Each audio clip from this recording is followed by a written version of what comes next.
Dans une cour de récréation, le terrain de foot est au centre. Ce sont les garçons qui y jouent. Les filles sont sur le côté. Pour elles, difficile de s'imposer. Les filles sont sages, les garçons sont turbulents, c'est bien connu.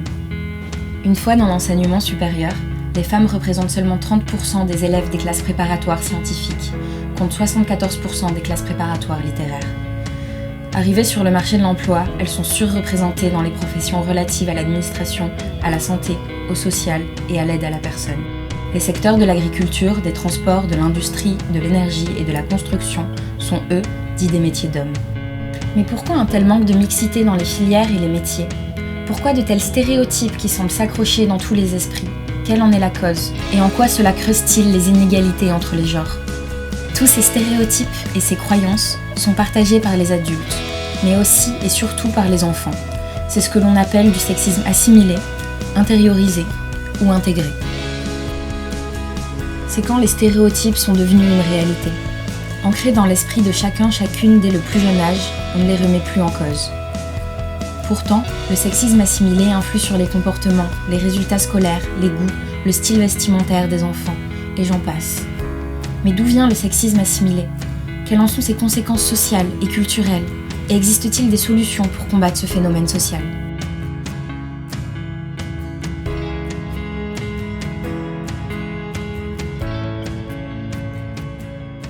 Le sexisme assimilé découle du sexisme ordinaire, c'est-à-dire une différence qui est faite entre les genres, dans différents domaines du social, dans les manuels scolaires, les contes, les jouets dans les rayons pour enfants et les médias. On retrouve constamment du sexisme ordinaire. C'est tout ce qui nous entoure, structuré par notre société, qu'on ne remarque même plus. Et c'est ça le plus dangereux, quand même les discriminations passent inaperçues, mais qu'elles influent tout de même nos habitudes et nos caractères. Donc je suis Marion, la fondatrice et présidente de Pépites Sexistes. Moi c'est Oriane, je suis la trésorière. Et Charlotte, secrétaire. Donc Pépites Sexistes c'est un compte sur les réseaux sociaux et une asso maintenant qui a pour but de dénoncer le sexisme ordinaire et les stéréotypes diffusés par le marketing. Donc notamment via l'interpellation des marques sur les réseaux. C'est ce qu'on vit dans la rue, au travail, des anecdotes, des petites phrases qui paraissent assez bénignes en fait et qu'on a l'habitude de même plus interroger, même plus se questionner sur ces phrases-là. Mais quand on passe devant une pub dans la rue, quand on voit une pub à la télé dans la rue ou des petites phrases au bureau, à l'école, quand on tutoie plus les femmes que les hommes par exemple, rien que ça en fait ça fait partie du sexisme ordinaire qu'on oublie et qu'on ne voit pas et qu'en fait il faut dénoncer et que c'est important de voir et de mettre en avant. Même si nous n'adhérons pas à tous ces stéréotypes, ils ont quand même un impact sur les enfants. On appelle ça l'effet Pygmalion, ou les prophéties autoréalisatrices. Dans le milieu scolaire, les attentes des enseignants-enseignantes jouent un rôle considérable. Pour faire simple, si une enseignant-enseignante pense une élève est mauvaise, quelle que soit sa raison de le penser, il y a des chances que cet élève finisse par se conformer à son attente. L'effet Pygmalion peut avoir plein d'effets positifs et tirer les élèves vers de meilleurs résultats. Le souci, c'est que les enseignants-enseignantes ont des interactions qui diffèrent en fonction du genre de l'élève.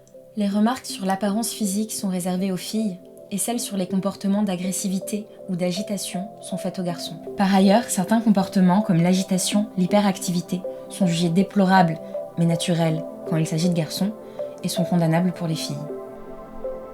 Sans en avoir conscience, les enseignants-enseignantes consacrent également plus de temps aux garçons dans le temps scolaire. On remarque aussi qu'en mathématiques, elles sont beaucoup plus exigeantes envers les filles, uniquement à cause de l'existence de stéréotypes qui dit que les filles sont moins bonnes en mathématiques. C'est ainsi que l'estime personnelle va être entachée.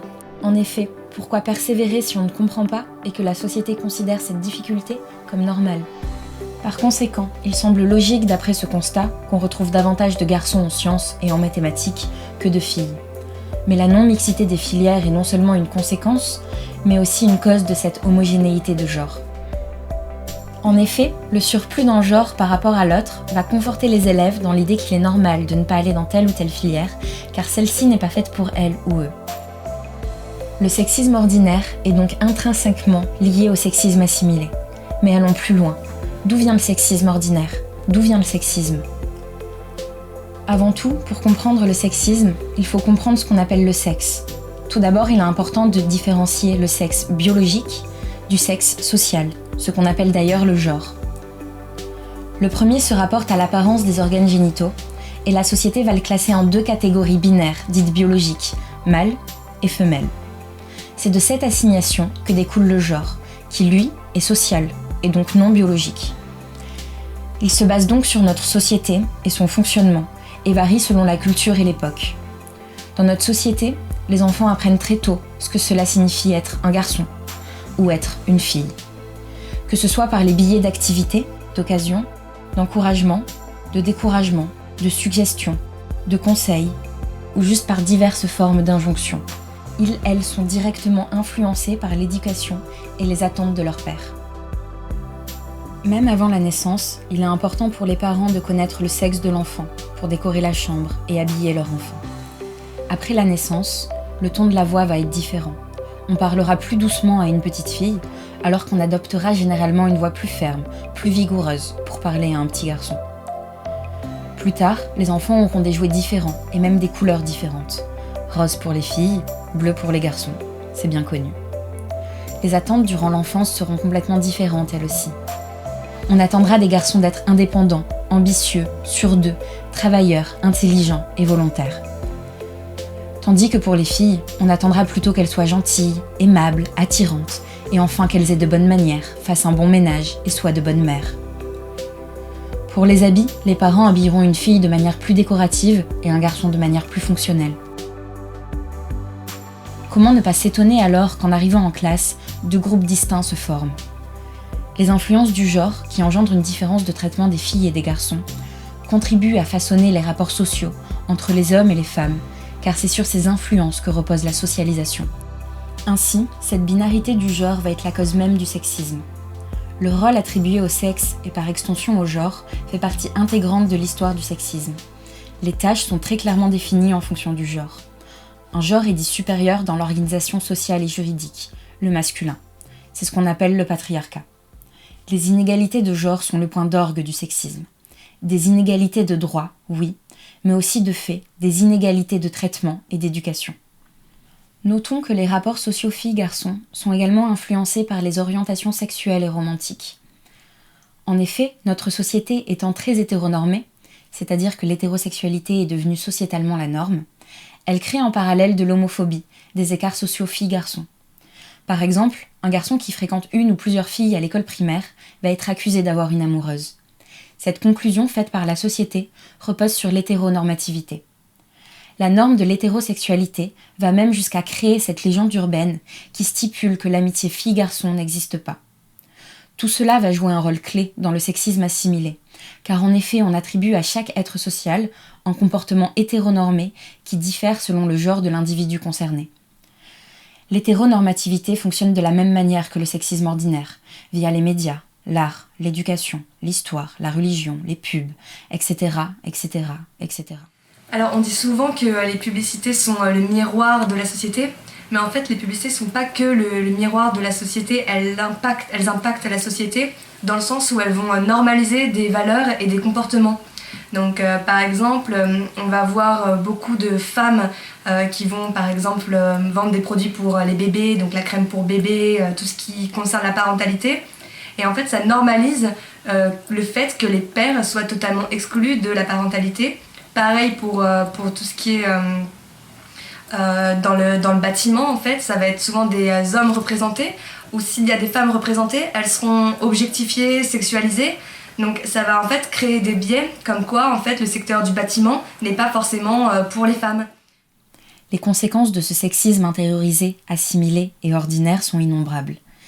J'ai déjà parlé des résultats scolaires, de la non-mixité des filières et des métiers, des rapports sociaux filles-garçons.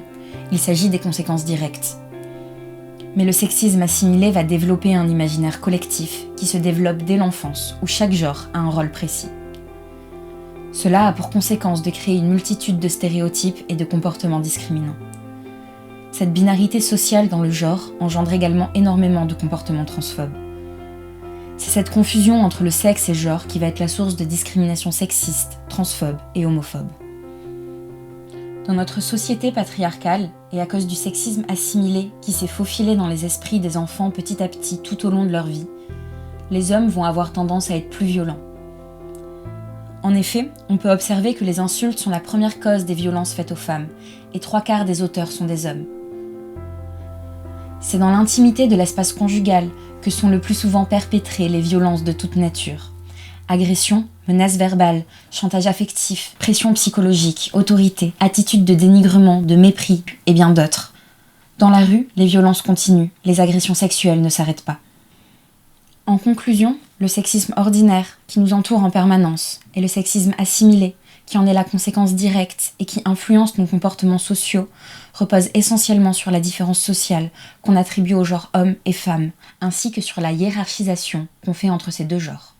Si je vous parle de sexisme assimilé, c'est parce que ce phénomène social a de nombreuses conséquences, à commencer par le renforcement des inégalités entre les genres, sans compter que cela passe par l'enfance. La vision du monde d'un enfant est conditionnée par ce sexisme assimilé, et il s'agit malheureusement du reflet de notre société. Pourtant, les garçons ne naissent pas avec des facilités en mathématiques, les filles ne naissent pas plus sages que les garçons.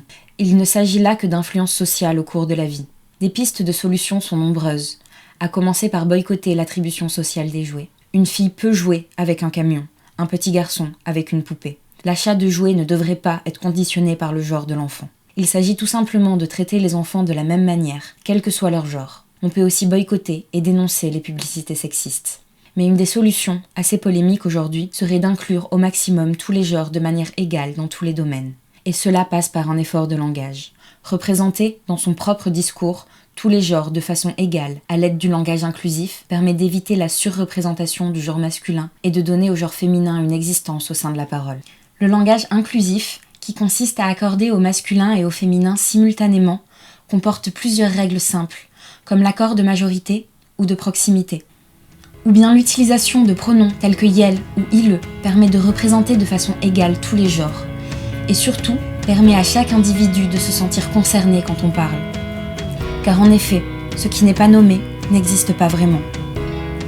Des solutions pour effacer la hiérarchie des genres et en finir avec le sexisme assimilé, il en existe plein. Elles paraissent minimes, mais c'est ce qui les rend si simples à appliquer. Et elles font toute la différence.